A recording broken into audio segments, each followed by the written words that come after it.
एक छोटे से गांव में एक प्यारी सी बच्ची रहती थी। उसका नाम था कृति। कृति अपने माँ बाप की आंखों का तारा थी। वह हर सुबह अपने पिता के साथ खेतों में जाती और फूल चुनती। उसके मासूमियत भरे चेहरे पर हमेशा मुस्कान बसी रहती। लेकिन एक दिन कृति की माँ बीमार पड़ गई। डॉक्टर ने कहा कि उसे एक महंगी दवा की जरूरत है, जिसका खर्च परिवार नहीं उठा सकता था। कृति ने अपनी माँ के लिए बहुत कोशिश की। उसने अपने बर्तन बेच दिए और गांव के लोगों से मदद मांगी, लेकिन किसी ने भी उसकी मदद नहीं की। कृति हार नहीं मानने वाली बच्ची थी। उसने अपने पिता के साथ मिलकर एक जुगाड़ किया। कृति ने खेत में काम करने का निर्णय लिया।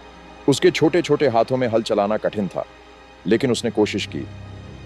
धीरे धीरे कृति ने पैसा इकट्ठा किया। वह हर दिन स्कूल जाते हुए भी खेत में काम करती। उसकी मेहनत से लोगों को प्रेरणा मिली। गांव के लोग उसकी मदद के लिए आगे आने लगे। कृति ने सभी का दिल जीत लिया।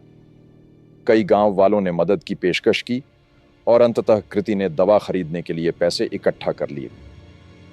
जब अंततः कृति की मां को दवा मिली, उसे ठीक होने में वक्त लगा, लेकिन उसकी मुस्कान लौट आई।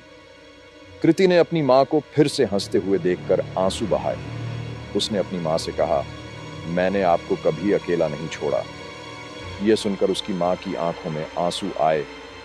कृति की मेहनत और प्यार ने सबको प्रभावित किया।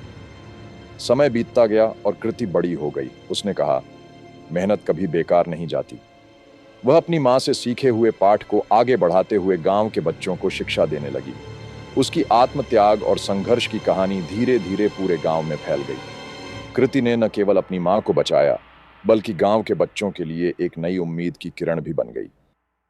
किसी दिन जब कृति अपनी मां के साथ बाग में बैठी थी, उसने कहा, मैं चाहती हूं कि हर बच्चा मेरे तरह अपने सपनों को पूरा कर सके।